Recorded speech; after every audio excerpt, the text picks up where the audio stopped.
বাংলাদেশের অন্তর্বর্তীকালীন সরকারের প্রধান উপদেষ্টা ডক্টর মোহাম্মদ ইউনূসের সঙ্গে বৈঠক করেছেন ইউরোপীয় ইউনিয়নের ২৭টি দেশের রাষ্ট্রদূতরা। সোমবার দুপুর ১২টার দিকে তেজগাঁও কার্যালয়ে তার সঙ্গে রাষ্ট্রদূতদের বৈঠক শুরু হয়।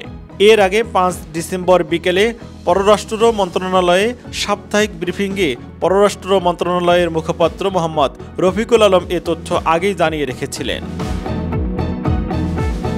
ভারত বাংলাদেশের সঙ্গে গঠনমূলক ও ইতিবাচকভাবে সম্পর্ক এগিয়ে নিতে চায় বলে জানিয়েছেন ঢাকায় সফররত ভারতের পররাষ্ট্র সচিব বিক্রম মিশ্রি। তিনি বলেছেন, এজন্য দুই দেশের জনগণের স্বার্থে বাংলাদেশের অন্তর্বর্তী সরকারের সঙ্গে ঘনিষ্ঠভাবে কাজ করতে আগ্রহী দিল্লি। সোমবার বিকেলে পররাষ্ট্র উপদেষ্টা মোহাম্মদ তৌহিদ হোসেনের সঙ্গে সৌজন্য সাক্ষাতের পর ভারতের পররাষ্ট্র সচিব এ মন্তব্য করেন। আগামীকাল থেকে শুরু হচ্ছে দেশের চতুর্থ অর্থনৈতিক শুমারির মূল তথ্য সংগ্রহ। ১৫ দিন ব্যাপী শুমারির তথ্য সংগ্রহের কাজ চলবে। আগামী ২৬ ডিসেম্বর পর্যন্ত সারা দেশে ৯৫,০০০ তথ্য সংগ্রহকারী এবারের শুমারিতে তথ্য সংগ্রহ করবেন। দেশের অর্থনৈতিক অবস্থা সম্পর্কে জানতে প্রতি ১০ বছর পর এমন শুমারি করছে বাংলাদেশ পরিসংখ্যান ব্যুরো। ইতোমধ্যেই প্রচার সহ অন্যান্য প্রস্তুতিও শেষ করা হয়েছে।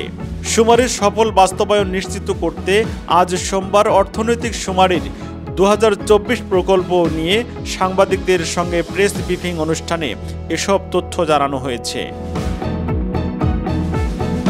স্বৈরাচারের আমলে দুদক ও বিচার বিভাগ শেখ হাসিনার দাসে পরিণত হয়েছিল বলে মন্তব্য করেছেন অন্তর্বর্তী সরকারের আইন ও সংসদ বিষয়ক উপদেষ্টা অধ্যাপক ডক্টর আসিফ নজরুল।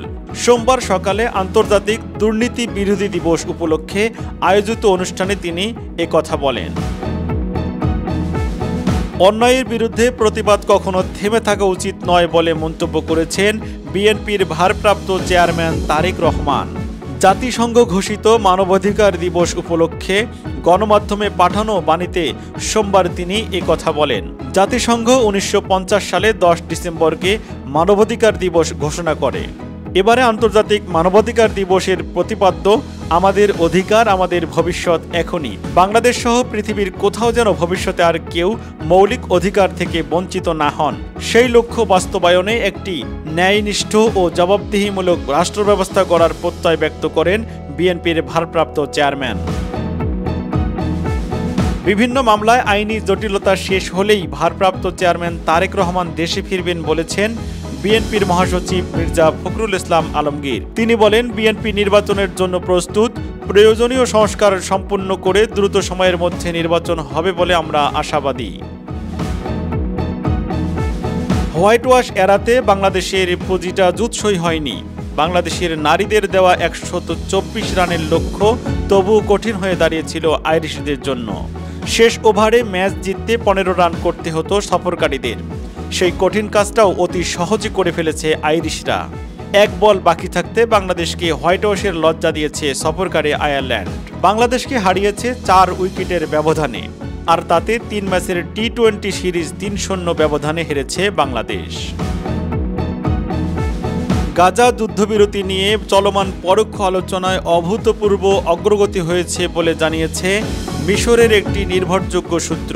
আলোচনার মধ্যে বন্দি বিনিময় সম্পর্কিত বিষয়গুলো অন্তর্ভুক্ত হয়েছে।